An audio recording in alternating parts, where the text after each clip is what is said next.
O nome da nossa última sinopse de hoje é Colors, e aí, Iro no Shuha. Seria Colors, Seita das Cores.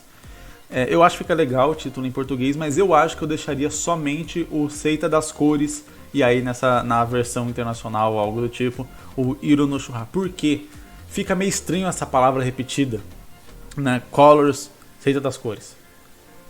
É porque eu acho que as palavras são muito parecidas, né? São em inglês e em português, e se fosse postar uma versão em inglês ia ficar Colors duas vezes, ia ficar meio estranho, tipo o Blade, a lâmina do Imortal, né, que ficou aqui no Brasil, e aí em inglês fica só Blade of the Immortal, porque você já tem Blade, e Blade é a lâmina, então não ia ficar Blade of the Immortal, né, Blade, estranho.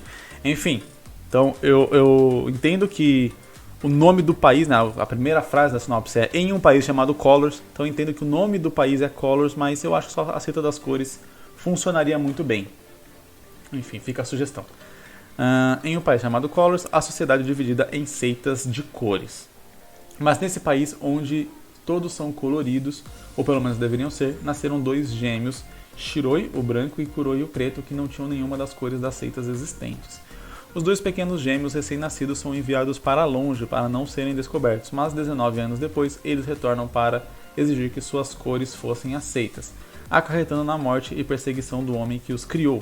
Agora, como fugitivos, os dois começam uma jornada pela aceitação de suas cores. Eu gostei da ideia, gostei muito da ambientação do Manto das Cores, porém eu acho que tem alguns pontos aqui que eu alteraria. Fala que eles, né, nascem e aí eles são enviados para longe. Esse enviados para longe fica parecendo que eles foram, a princípio não, eu tinha interpretado que eles foram uma espécie tipo de banidos. E aí eu me perguntei, por que não mataram os moleque?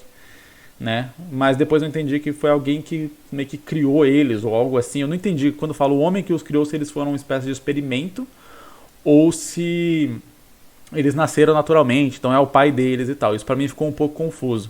Mas particularmente eu acho meio complicado essa questão de tipo assim, ó, eles nasceram, aí eles são mandados pra longe. Aí eles voltam e falam, queremos nossas cores. Aí eles são perseguidos e vão pra longe de novo. Entende que a história fica num vai e vem? Eu acho que, como o objetivo é meio que o mesmo, eu acho que é um pouco desnecessário essa parte. O que a gente pode fazer, então?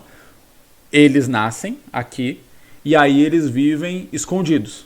Eles crescem escondidos, as pessoas que criou eles, aí eu não sei se vai ser alguém bom ou mal, digamos assim, vai ser mais na figura de um cientista que criou eles ou se vai ser a figura de um pai que criou eles, mas vamos lá. Independente de como ser, eles vão ficar escondidos aqui, vivendo na sociedade de cores e tal, mas sem poder sair, sem poder se mostrar, por essa questão das cores. Conforme eles crescem, ou essa pessoa pode morrer, ou alguma coisa acarretando a morte e perseguição do homem que os criou. Ok, ele morre. Fica estranho falar que é morte e perseguição, quer dizer, mataram e vão perseguir ele depois que morreu. Eu acho que poderia ser perseguição e morte, né? Mas enfim, e aí esse cara morre, essa pessoa que protege eles ali morre. De repente eles são descobertos, né? E aí eles fogem por conta de terem sido descobertos, o criador deles morreu, etc. Eles fogem e aí enquanto eles fogem eles vão tentar entender como é que essa sociedade funciona e fazer essa questão de perceberem que eles precisam viver ali de algum jeito, então eles têm que lutar também pelos direitos deles, etc. Então a gente começa com a história, vai localmente aqui, e aí acontece um evento que faz com que a história vá para os outros caminhos, que é eles fugirem, não fica nessa questão de começa aqui, aí vai para lá, aí volta para cá, aí vai para lá de novo. Entende? Onde a história fica quicando de um lado para o outro sem andar de verdade, né? Então eles podem criar ali porque que acontece?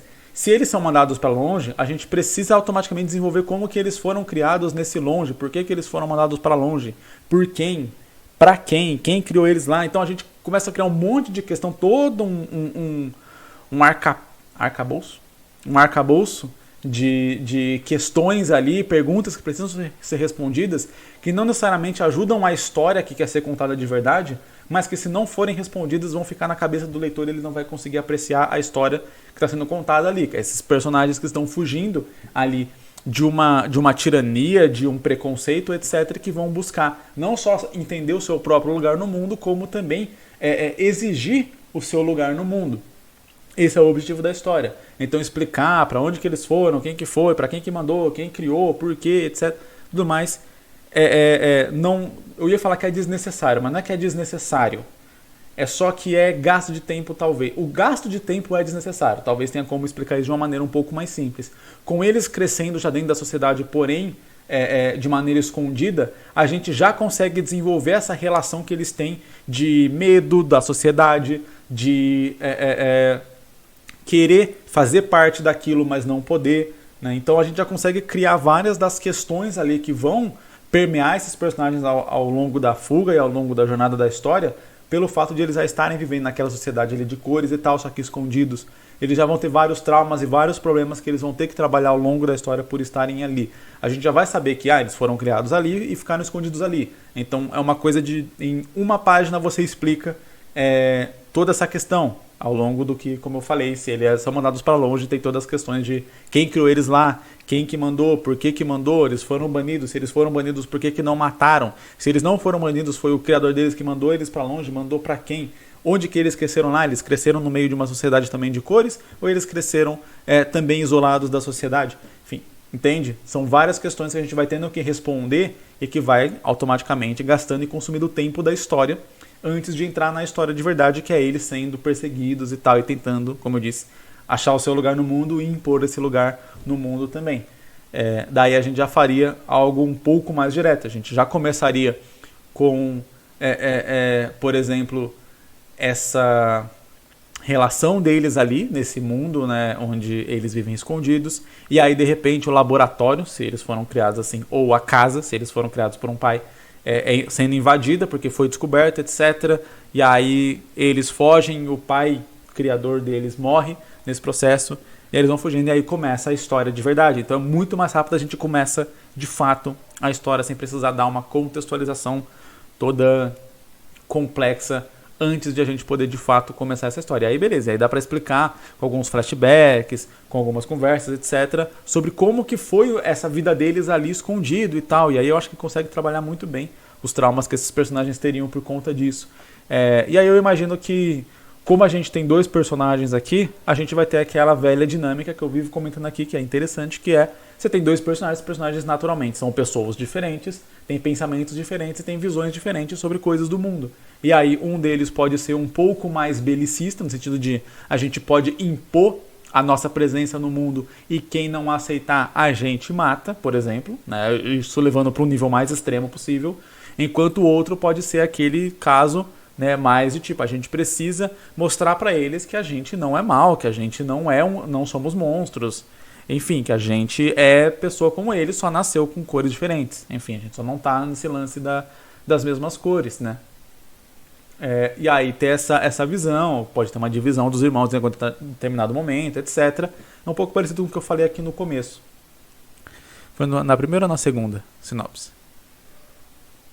Acho que foi na primeira sinopse. Enfim, é um pouco parecido com essa mesma questão, né? Você cria visões diferentes para os personagens e em algum determinado momento você coloca situações onde essas visões elas vão se chocar diretamente e aí você vai ter conflito entre os próprios personagens pelas diferentes visões que eles têm. E aí, é claro, é preciso ter um objetivo final que você queira nessa história, que seja talvez eles conseguindo viver no meio da cidade, seja talvez eles conseguindo um lugar onde eles vão viver em paz, etc. Enfim, entender onde que quer chegar e aí, a partir daí, conseguir traçar esse caminho que eles vão seguir, desde serem perseguidos até como que eles vão conseguir parar de ser perseguidos, viver em paz, voltar para a sociedade e realmente chamar atenção, algo assim, como que isso vai funcionar de fato dentro ali da história. Como eu disse, a ambientação eu achei incrível. Ela é um pouco complicada para você fazer num mangá preto e branco. Eu acho que é o tipo de história que exige que você ao menos coloque as cores das seitas, ainda que não seja um mangá 100% colorido, né? Mas talvez as cores das seitas pelo menos sejam importantes. Então vamos supor que a definição das cores das seitas tem a ver com a cor dos cabelos, né? Então, sei lá, nasce lá o cara verde, ele tem cabelo verde, sobrancelha verde, ele pode usar uma roupa verde, e aí você coloca todo mundo que é do verde lá de verde, todo mundo que é do vermelho lá de vermelho. Enfim, com essas coisas, e aí só os dois personagens e o cenário, o mundo preto e branco. Caso queira, funciona, mas daí eu diria para fazer, artisticamente falando, fazer essas cores serem chapadas, que eu acho que vai funcionar melhor se o mundo for preto e branco. Já se for fazer tudo colorido e aí só os personagens principais preto e branco, funciona também. Isso que eu acho que daí pode ter aquela pintura mais trabalhada e tal, com luz, sombra, etc. Essas coisas assim, que eu acho que particularmente não funciona tanto se a gente fizer uma história só com tipo preto e branco, tudo preto e branco, e só essas cores específicas da seita para que possa diferenciar. Essa é uma história que não tem como não ser colorida, tem como ser menos colorida, como eu disse, onde é desenhado normal, preto e branco, e aí só essas cores você preenche ali normalmente. Ou tudo colorido, e aí, obviamente, os personagens preto e branco e tal, ou como for imaginado ali essa representação deles. Mas a ambientação é muito legal e eu acho que dá pra fazer uma história muito bonita, visualmente, com essa questão das cores e tal.